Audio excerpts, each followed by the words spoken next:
Assalamualaikum warahmatullahi wabarakatuh. Waalaikumsalam Waalaikumsalam warahmatullahi warahmatullahi wabarakatuh. wabarakatuh. Pertama-tama marilah kita panjatkan doa dan puji syukur kehadiran Allah yang telah memberi kelancaran untuk presentasi hari ini. Tak lupa sholawat serta salam kita curahkan kepada junjungan Nabi kita, Nabi Agung Muhammad Sallallahu alaihi Sallallahu wasallam. Alaihi Wasallam yang telah membawa dari zaman jahiliyah menuju zaman terang benderang saat ini. Perkenalkan, kami dari kelompok 2 ingin mempresentasikan tentang konsep gender dalam Islam. Perkenalkan, nama saya Islami Kalista Hakiki dengan NIM akhir 59. Saya Aisyah Sasabila dengan NIM akhir 43. Saya Galia Safia Misya dengan NIM akhir 47. Saya Fadila Deamelia dengan NIM akhir 55. Saya Alifian Jara Lenski dengan NIM akhir 70. Saya Srikatami Isnaini dengan NIM akhir 171. Nah, oke teman-teman. Nah, di sini mungkin ini teman-teman udah sering lihat ya di TikTok-nya, mungkin di Instagram-nya, ya. Nah, ini seperti yang teman-teman lihat nih, ada tulisannya anak laki-laki diajari masuk dapur itu aneh. Dan standar, di sini ada juga video standar minimal cowok zaman sekarang. Nah, sebenarnya teman-teman, kita tuh sering banget ngelihat di media sosial bahwa kita tuh sering membuat standar sendiri. Nah, maka dari itu sekarang kita akan kembali lagi belajar bagaimana sebenarnya itu eh, posisi atau standar gender dalam Islam. Itu. Oke, lanjut. Nah, di sini sebelum masuk ke sebelum masuk ke penjelasan tentang kesetaraan gender, sini kita bahas tentang pengertian gender itu sendiri. Jadi, gender itu adalah konstruksi sosial kultural yang membedakan peran, perilaku, dan atribut antara laki-laki dan perempuan. Gitu. Nah, itu nih beda dengan jenis kelamin ya, atau seks. Kalau jenis kelamin itu kan dari lahir ya. Dia, misalnya Vian terlahir sebagai laki-laki dan Servita terlahir sebagai perempuan. Nah, tapi kalau gender ini berbeda. Dia dipengaruhi oleh zaman gitu. Kalau dalam Islam, gender itu menekankan kesetaraan nilai dan kehormatan di hadapan Allah, berfokus pada keadilan serta fungsionalitas peran berdasarkan syariat. Seperti itu. Oke. Nah, ini ya seperti yang saya sebutkan sebelumnya, gender dan seks itu berbeda. Seks atau jenis kelamin ya. Kalau seks atau jenis kelamin itu dia tuh berdasarkan biologis, berdasarkan fisik tubuhnya, bentuk tubuhnya. Nah, ini ditentukan sejak lahir gitu. Misalnya ya laki-laki atau perempuan. Dan seks atau jenis kelamin itu bersifat tetap, dia tidak bisa berubah. Nah, kalau gender itu apa? Gender itu berdasarkan sosial dan budaya. Jadi dia itu dibentuk oleh masyarakat. Misalnya nih, laki-laki kan laki-laki image-nya kayak kuat gitu dan perempuan itu image-nya kayak lemah lembut seperti itu. Jadi gender itu membentuk suatu perspektif. Kayak dan gender itu bersifat bisa berubah sesuai zaman dan budaya. Seperti misalnya mungkin laki-laki di zaman yang dulu ya, di zaman dulu itu lebih dianggap lebih maskulin, tapi sekarang seperti yang teman-teman lihat, laki-laki di sini eh, cukup dianggap sedikit lebih lembut dibanding eh, tahun-tahun yang lalu. Seperti itu. Lanjut.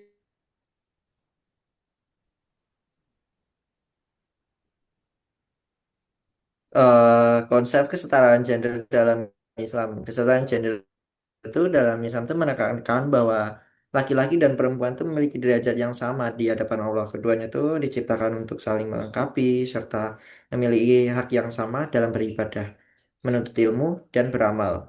Meskipun terdapat perbedaan peran, hal tersebut tuh bukan menunjukkan ketidaksetaraan, tapi melainkan bentuk keadilan sesuai dengan fungsi-fungsi masing-masing dalam kehidupan. Nah, kesetaraan gender dalam Al-Quran tuh kayak kesamaan sebagai hamba Allah, kesamaan dalam pahala dan amal, kesamaan dalam tanggung jawab ibadah, serta perbedaan tidak menghapus kesetaraan.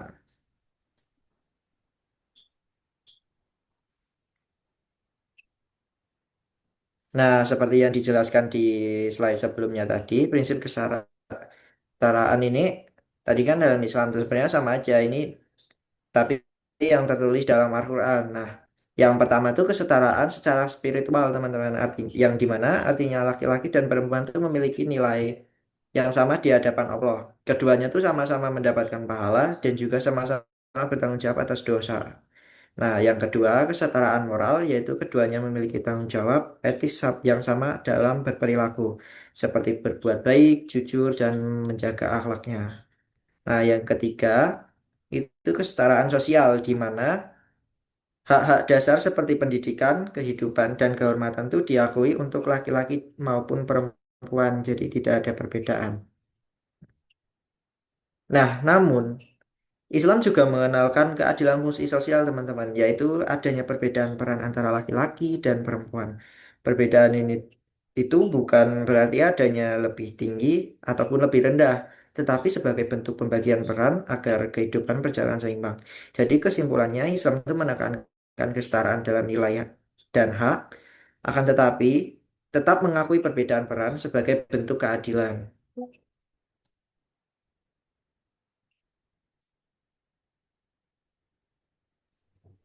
Nah, selanjutnya teman-teman di sini itu ada perspektif modern tentang perempuan di dalam Islam. Nah, yang pertama ini di zaman sekarang ini sudah muncul feminisme feminisme Islam. Nah, ini tuh lebih apa ya, memahami ajaran Islam dengan lebih adil dan relevan sama kondisi sekarang ini. Selanjutnya itu ada penafsiran ajaran Islam yang lebih adil dan kontekstual. Dulu tuh banyak tafsir yang cenderung patriarkis, tapi sekarang ini udah mulai ada penafsiran ulang yang lebih kontekstual, teman-teman. Jadi bukan ajaran Islam yang berubah, tapi lebih gimana cara kita memahaminya yang sesuai dengan realita zaman sekarang ini. Yang selanjutnya ada media sosial itu berfungsi sebagai ruang ekspresi perempuan. Di sekarang ini teman-teman banyak banget perempuan tuh yang lebih milih buat mereka ini mengekspresikan dirinya itu di media sosial karena kadang tuh kalau mereka cerita ke orang terdekat atau keluarganya gitu itu malah mereka tuh ngerasa kayak disuruh sabar aja atau kayak disuruh diem gitu. Nah, kalau mereka ini menyuarakan di media sosial ini mereka malah lebih ngerasa terbantu sama orang-orang yang apa ya memiliki pengalaman yang sama gitu loh. Jadi media sosial ini lebih sering digunakan perempuan sebagai ruang ekspresi seperti itu. Lanjut itu ada konsep mubadalah atau kemitraan. Nah, ini tuh hubungan laki-laki dan perempuan yang bukan kayak satu ini lebih tinggi daripada yang ini, tapi mereka tuh saling melengkapi, bukan bersaing gitu ya.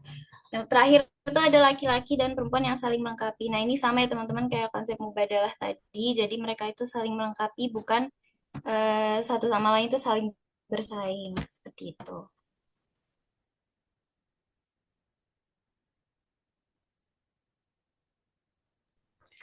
Oke, selanjutnya yaitu ada dari perspektif Al-Quran yang dimana itu terdapat dalam surat Al-Hujurat yaitu pada ayat ke-13 yang bunyinya yaitu adalah Ya ayyuhan nasu innaka khalaqnakum min zakari wa unsa wa ja'alnakum syu'uban wa illa litta'arrafu inna akra inna akramakum inda dallahi atau atqakum innallaha alimun khabir, yang artinya yaitu pada ayat ini itu dia menjelaskan tentang kesetaraan manusia dengan maksud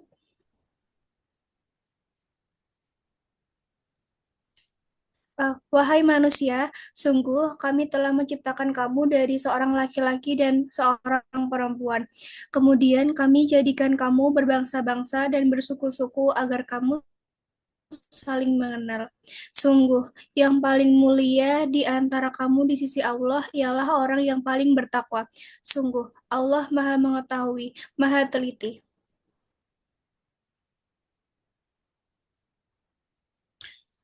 Oke, selanjutnya yaitu ada persamaan derajat kemanusiaan laki-laki dan perempuan yang terdapat dalam Quran surat Al-Hujurat ayat 13. Ayat tersebut memberikan gambaran hak persamaan dalam hal ibadah, yaitu dalam masuk dimensi spiritual maupun dalam aktivitas sosial, yaitu urusan karir dan profesional. Yang kedua yaitu ada penggalan pertama dari ayat di atas, yaitu dalam maksud sesungguhnya kami menciptakan kamu dari seorang laki-laki dan seorang perempuan, itu merupakan pengantar untuk menegaskan bahwa semua manusia derajat kemanusiaannya sama di sisi Allah Subhanahu wa Ta'ala.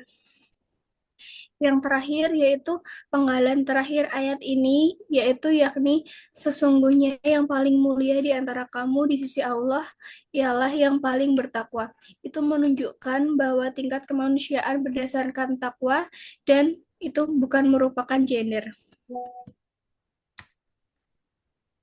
Lalu selanjutnya ada perspektif Al-Quran dari Quran Surat An-Nisa. Dari Quran Surat Al-Imran ayat 195.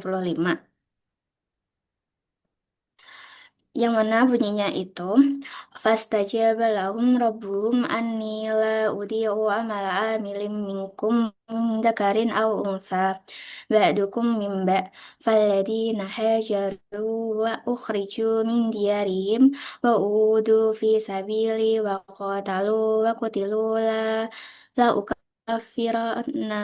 ukaffiranna anhum sayyi'atihim wala udkhilannahum jannatin tajri min tahtihal anhar sawaban min indillah wallahu indahu husnus sawab.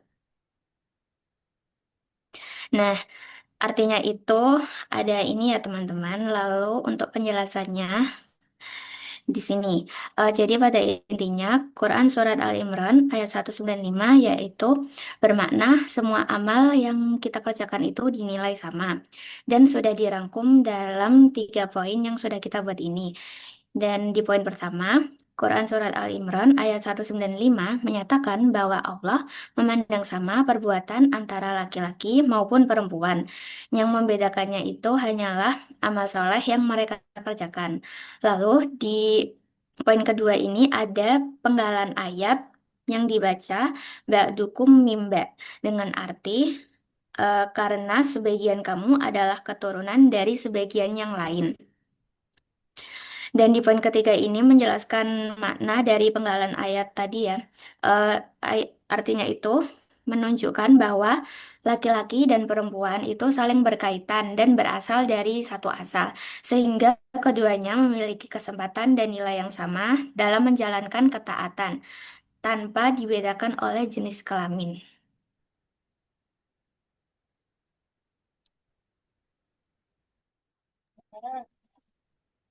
Oke, mungkin dari perspektif Al-Quran Surat An-Nisa ayat 34 yang berbunyi,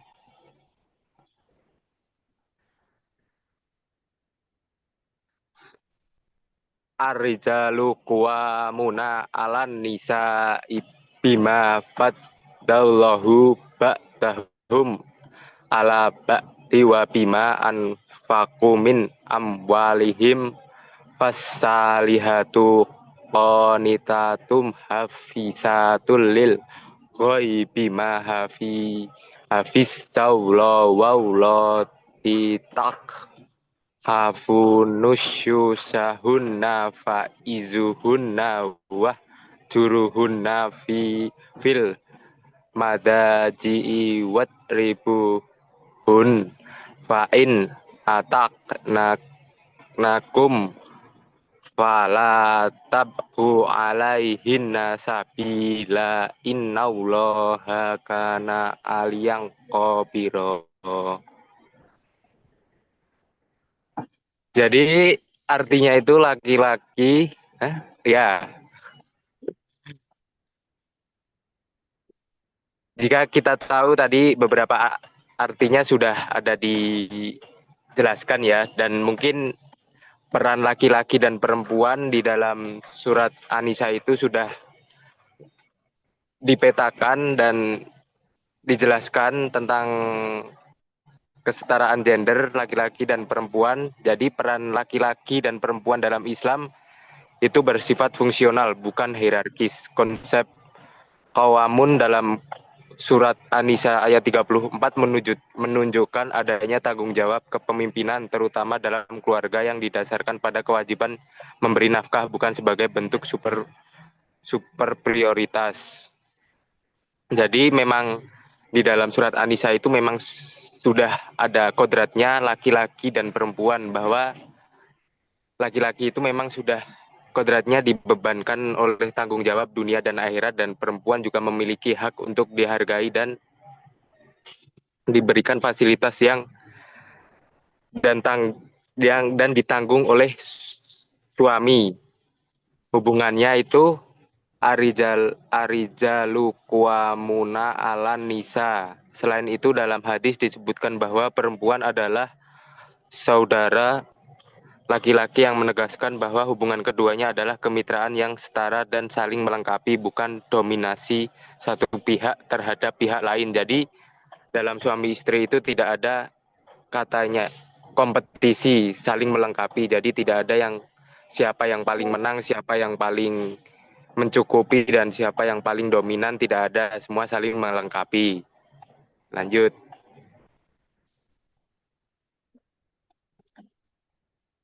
Jadi ini ada pertama perbedaan peran dalam surat An-Nisa itu, perbedaan peran bersifat fungsional bukan hierarki. Yang kedua, laki-laki tanggung jawab kepemimpinan dan nafkah. Yang ketiga, perempuan itu peran domestik dan sosial. Dan yang terakhir, keduanya dapat berperan di ranah publik sesuai kapasitas.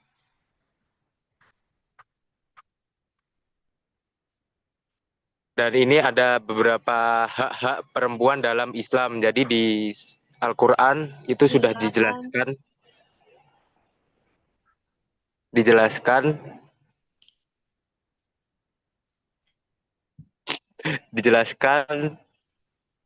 perempuan itu tetap memiliki hak-hak yang sudah selayaknya perempuan dapatkan. Hak memperoleh pendidikan, hak bekerja dan berkarir. Jadi perempuan juga memiliki hak untuk berkembang untuk kehidupannya. Dan ketiga, hak memiliki dan mengelola harta. Keempat, hak dalam pernikahan dan keluarganya. Dan yang terakhir, hak berpendapat dan berpartisipasi sosial.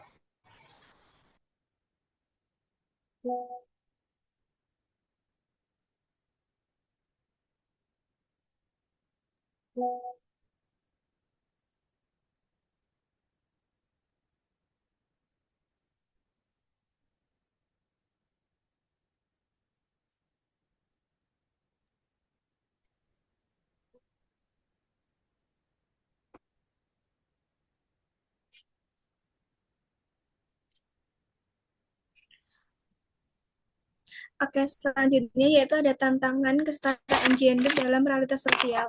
Yang pertama yaitu ada masih kuatnya budaya patriarki dalam masyarakat. Jadi budaya patriarki ini tuh sering kita temuin ya teman-teman. Contohnya nih kayak mereka tuh menempatkan laki-laki sebagai pihak yang lebih dominan dalam kekuasaan dan pengambilan keputusan. Contoh kayak dalam keluarga itu, keputusan itu sering dianggap harus diambil oleh ayah, yaitu kepala keluarga. Terus kalau untuk laki-laki, biasanya itu mereka lebih didorong untuk berkarir, sedangkan perempuan itu lebih diarahkan ke arah yang domestik. Yang kedua, yaitu terbatasnya akses perempuan pada pendidikan dan pekerjaan. Walaupun akses pendidikan semakin terbuka, akan tetapi masih ada ketimpangan terutama di daerah tertentu ataupun bidang tertentu. Contohnya nih, perempuan itu kurang didukung kalau mereka tuh masuk teknik ataupun sains. Jadi mereka lebih didukung sama orang tuanya itu kayak masuk perguruan kayak pendidikan, atau mungkin kamu jadi guru nih besok, atau kamu jadi dosen, terus kamu jadi ini gitu. Terus yang ketiga yaitu ada stereotip gender yang mengakar, yaitu perempuan lemah, laki-laki lebih dominan. Stereotip sendiri itu merupakan pelabelan yang berpihak pada gender tertentu yang membatasi potensi individu, yaitu kayak contohnya itu perempuan dianggap lebih emosional dan kurang rasional. Terus laki-laki dianggap tidak boleh menunjukkan emosi atau kelembutannya. Terus yang keempat, ada bias dalam penafsiran teks keagamaan. Jadi ini tuh kayak contohnya tuh interpretasi ajaran agama yang tidak kontekstual yang dapat memperkuat ketimpangan gender, padahal banyak nilai agama sebenarnya yang mendukung keadilan. Contohnya yaitu kayak anggapan bahwa perempuan tidak boleh menjadi pemimpin, akan tetapi ini merupakan konteks sejarah dalam sosial yang perlu dipahami lebih mendalam. Yang kelima yaitu ada ketimpangan dalam pengambilan keputusan publik, yang dimana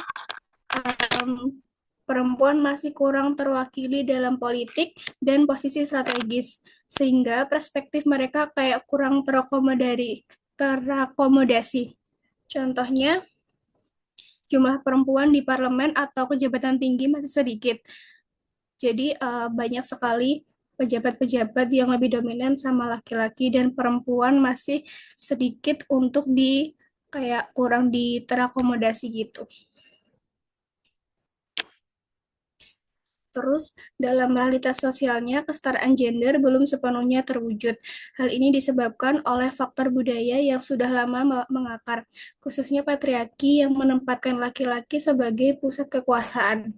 Selain itu, stereotip sosial juga membatasi potensi perempuan dengan tantangannya yaitu adanya penafsiran ajaran agama yang kurang kontekstual sehingga memperkuat ketimpangan yang sebenarnya tidak sesuai dengan prinsip Islam.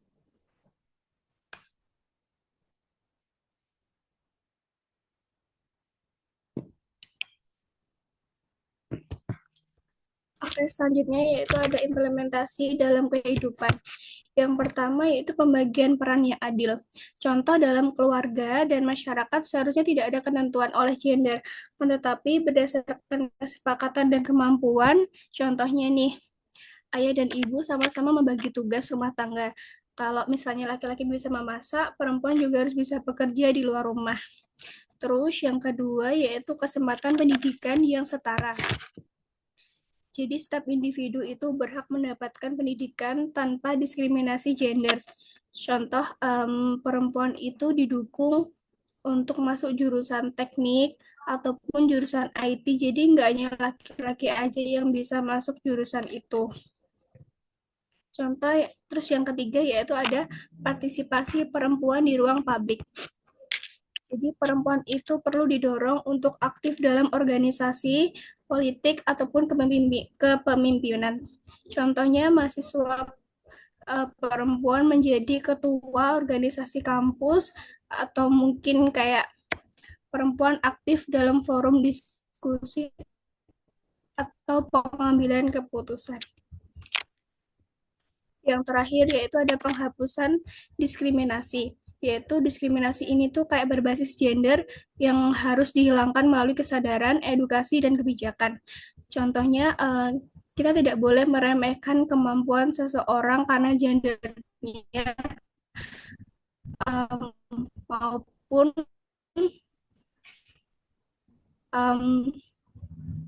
contohnya ini kayak cowok itu kita cowok, kita contohnya lagi itu kayak kita bias gender, jadi kita kayak tetap menghargai perempuan yang sedang berpendapat kayak gitu.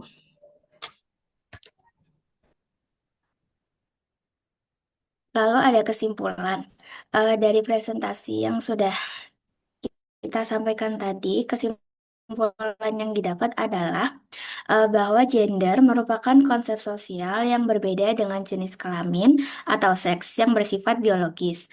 Nah, kalau dalam perspektif Islam, kesetaraan gender tidak dimaknai sebagai penyamaan mutlak antara laki-laki dan perempuan, melainkan sebagai bentuk keadilan yang menempatkan keduanya sesuai dengan peran dan tanggung jawab masing-masing.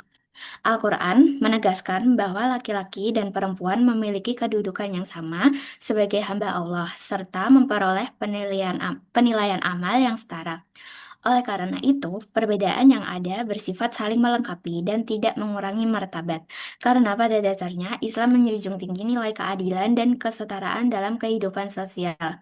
Jadi intinya, kesimpulannya itu di Islam itu antara laki-laki dan perempuan itu amal yang kita kerjakan itu yang dinilai sama Allah. Lalu emang ada perbedaan antara peran laki-laki dan perempuan, tapi itu tuh sudah merupakan sebuah keadilan yang ditetapkan baik dalam Al-Quran maupun dalam Islam itu sendiri.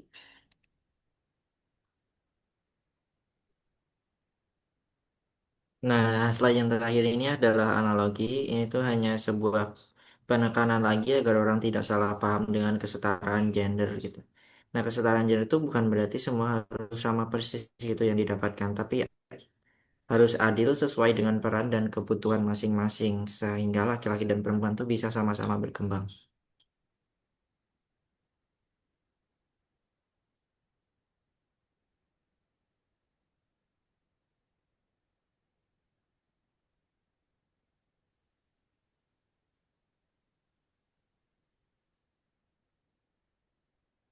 Oke, jadi sekian presentasi dari kelompok kami, kelompok 2.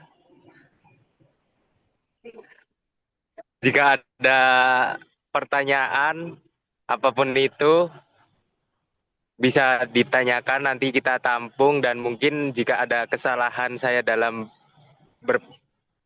berpresentasi itu datangnya dari saya pribadi, jika ada lebihnya itu dari Allah Subhanahu wa taala. Sekian presentasi hari ini. Assalamualaikum warahmatullahi wabarakatuh. Waalaikumsalam warahmatullahi Waalaikumsalam wabarakatuh. warahmatullahi wabarakatuh.